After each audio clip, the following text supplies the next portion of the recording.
Hello बच्चों, नमस्कार। मैं आपका Ankul Yadav, selected in AIIMS paramedical. आज हम बात करने वाले लास्ट टॉपिक होता है sexual reproduction in flowering plant में क्लास 12 सीड की हम आज बात करने वाले।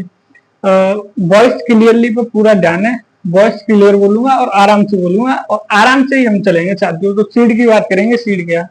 Seed and product of sexual reproduction in flowering plant.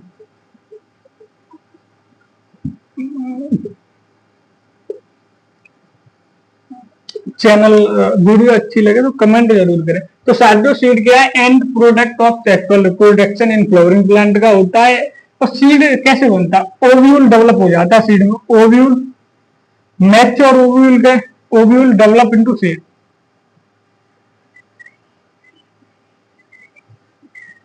Ovule develop into seed. साथ ही ओव्यूल डेवलप हो जाता है किसमें? सीड में। सीड कई प्रकार के होते हैं, मोनोकोट सीड, डाइकोट सीड और पेरिस्पर्मिक सीड, जो एनसीईआरटी में मेंशन है। तो सबसे पहले बात करेंगे मोनोकोट सीड। साथियों, मोनोकोट सीड मोनोकोट सीड क्या होता है साथियों?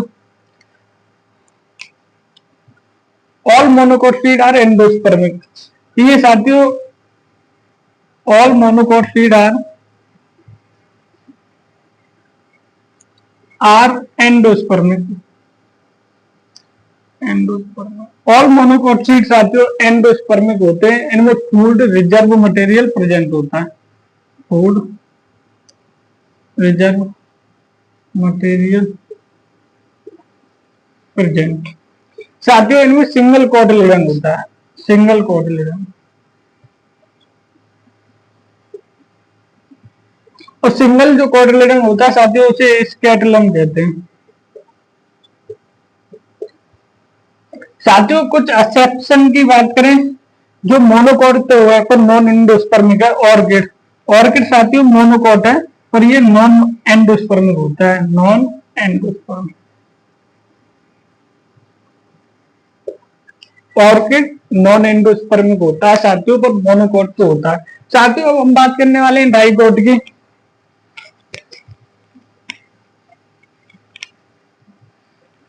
तुम जो कमेंट करो।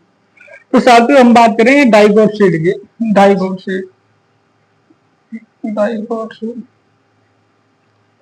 मुझे उम्मीद है कि आवाज क्लियर आ रही होगी, वॉइस प्रॉब्लम अब ना आए। तो डाइकोट सीड साथियों क्या होता है?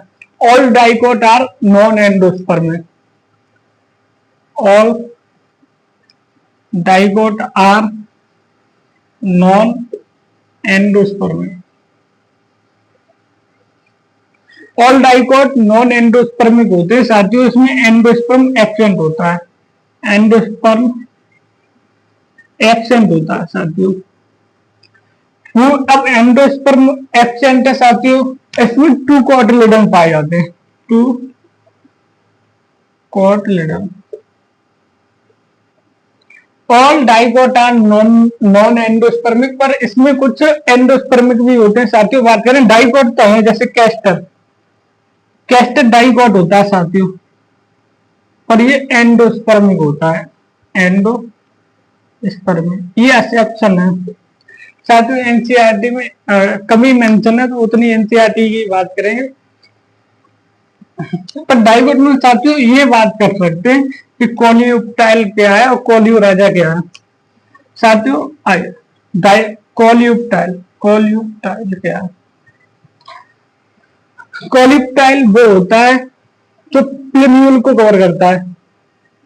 Cover the plumule. जो प्लेम्यूल को साथियों कवर करता है उसे कोलियोप्टाइल कहते हैं। फिर बात करें कोलियोराजा की साथियों।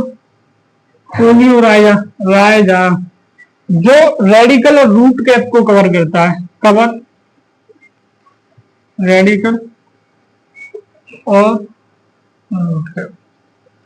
साथियों, जैसे एपिकोटाइल है, जो एबोप्लम्यूल होता है उसे एपिकोटाइल कहते हैं। जो बिलोप्लम्यूल होता है साथियों उसे हाइपोकोटाइल कहते हैं। आगे बात करेंगे साथियों। तो साथियों आगे हम पेरिस्पर्मिक सीड की बात करने वाले हैं। Perispermic seed, perispermic seed. साथियों पेरिस्पर्मिक सीड क्या होते हैं, जिनमें परसिस्टेंट म्यूसिलज रह जाता है थोड़ा बहुत। परसिस्टेंट परसिस्टेंट परसिस्टेंट म्यूसिलज, जिनमें थोड़ा बहुत म्यूसिलज परसिस्टेंट हो जाता है साथियों, उसे हम पेरिस्पर्मिक सीड कहते हैं।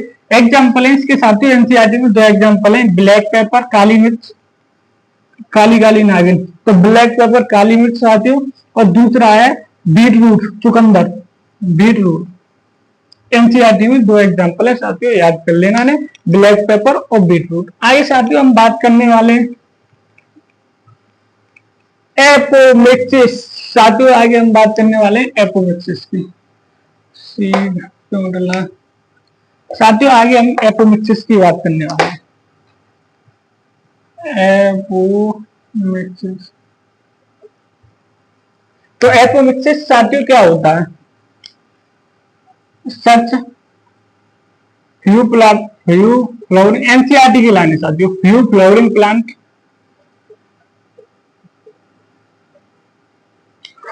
such few flowering plant show special mechanism, so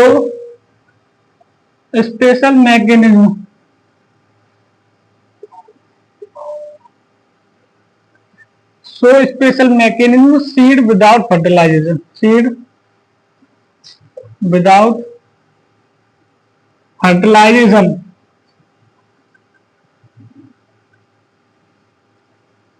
called apomixis।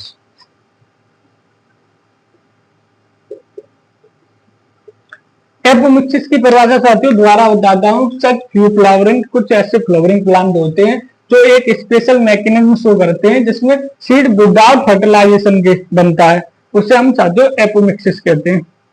जैसे एग्जांपल की बात करें, सम एस्ट्रेसी फैमिली,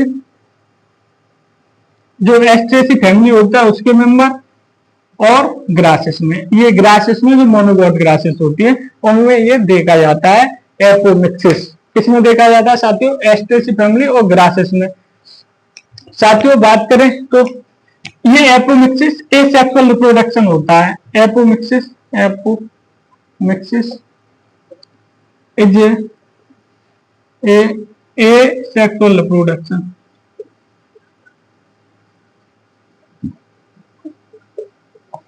ये एसेक्सुअल रिप्रोडक्शन होता है और मिमिक्स पर मिमिक्री करेगा सेक्सुअल रिप्रोडक्शन की तरह, मिमिक्स सेक्सुअल रिप्रोडक्शन की तरह। तो साथियों उसी तरह जब ट्रेन या मेट्रो या आज जगह पर तुम देखते हैं जो लड़के लड़की की आवाज निकालते हैं, सेम उसी तरह ये एपोमिक्सिस है, जगह जगह बताओ आवाज निकाल दे, तैसे ही सेम एपोमिक्सिस है जो एसेक्सुअल रिप्रोडक्शन का प्रोडक्ट है और व्यवहार करेगा सेक्सुअल रिप्रोडक्शन की तरह। ये 2n होता है साथियों, 2n एग के थ्रू बनता है, 2n एग। आगे साथियों हम बात करने वाले पॉली एम्ब्रियोनी की।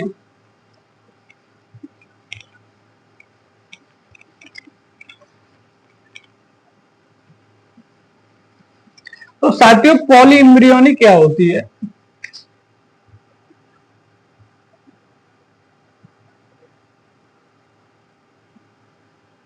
साथियों पॉली एम्ब्रियोनी, तो साथियों हम बात करें पॉली एम्ब्रियोनी की, तो साथियों पॉली एम्ब्रियोनी क्या होती है? इसमें क्या होता है, मोर देन ओव्यूल, एक से ज्यादा ओव्यूल, या मोर देन वन एम्ब्रियो, एक से ज्यादा एम्ब्रियो डेवलप हो जाए तो याद कर दो पॉली एम्ब्रियो। साथियों मोर देन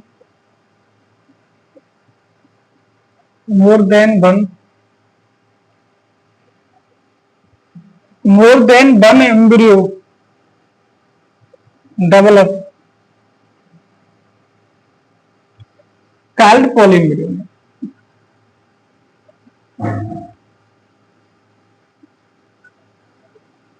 जिसमें साथियों एक से ज्यादा एम्ब्रियो डेवलप हो उसे हम कहते हैं पॉली एम्ब्रियोनी। एग्जाम्पल की बात करें साथियों इसका, एनसीईआरटी में एक सिट्रस दिया है और एक मैंगो एनसीईआरटी में 2 एग्जांपल दिए पॉलीइम्ब्रियोनी के, एक सिस्टरस दिया एक मेम्ब्रेन।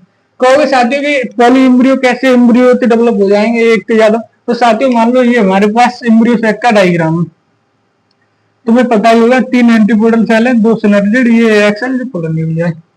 इसके बाद साथियों क्या होता है, म्यूसिलेज प्रेजेंट होता है इसके बाद न्यूक्लियस। तो ये न्यूक्लियस धीरे धीरे साथियों इसी में एम्ब्रियो सेक में अंदर प्रोट्रूड करने लगेगा। न्यूक्लियस न्यूक्लियर इंटर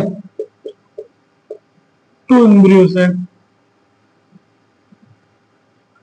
और जैसे ही न्यूक्लियस अंदर ये न्यूक्लियस होता है साथियों, न्यूक्लियस, और ये एम्ब्रियो सेक है पूरा एम्ब्रियो सेक। जैसे ही न्यूक्लियस ये अंदर introduce nucleus enter into embryo sac, develop into polyembryony. फिर क्या होगा साथियों, बहुत सारे एम्ब्रियो बन जाएंगे, और जब बहुत सारे एम्ब्रियो बन जाएंगे तो इस घटना को हम पॉलीएम्ब्रियोनी कहते हैं। तो more than one embryo develop called polyembryony. और एग्जांपल साथियों सिट्रस और मैंगो, ये हमने एम्ब्रियो सेक है, इसके बाद न्यूक्लियस होता है, न्यूक्लियस अंदर एंटर करने लगेगा जिससे बहुत सारे एम्ब्रियो बन जाएंगे, जो घटना होगी साथियों से हम कहेंगे पॉलीएम्ब्रियोनी। साथियों चैप्टर का दी मतलब खत्म हो गया है, दी एंड कर दिया। साथियों चैप्टर में मैंने 12 लेक्चर लिए, 12 लेक्चर 10 मिनट 15 मिनट 20 मिनट, और उसमें टोटल एनसीईआरटी की लाइन कवर हो गई, कोई लाइन एनसीईआरटी की बची नहीं। 2 घंटे में शायद पूरा चैप्टर फिनिश हो गया है। मैं आपसे यही कहूंगा कि लेक्चर 1 से लेक्चर 12 तक सारी वीडियो आप सीन करें। ज्यादा से ज्यादा टाइम कोई 20 मिनट की वीडियो 10 मिनट में सीन करें। वीडियो बहुत सोच समझकर एनसीईआरटी से बनाई गई है, जो कि तुम्हें 12th भी टॉप कराएगी और नीट में भी अच्छे नंबर दिलवाएंगे। तो साथियों वीडियो यदि अच्छी लग रही है तो कमेंट करके बताएं, और आपका जो भी सजेशन है वो भी कमेंट करके बताएं, जिससे हम वो चीजें सुधार करें और आगे की ओर बढ़ें। और चैनल को साथियों शेयर करें, सब्सक्राइब करें, और लोगों को इस चैनल के बारे में बताएं, जिससे हमारा भी आगे मन लगे, हम भी यूट्यूब पर रेगुलर वीडियो डालते रहें। धन्यवाद।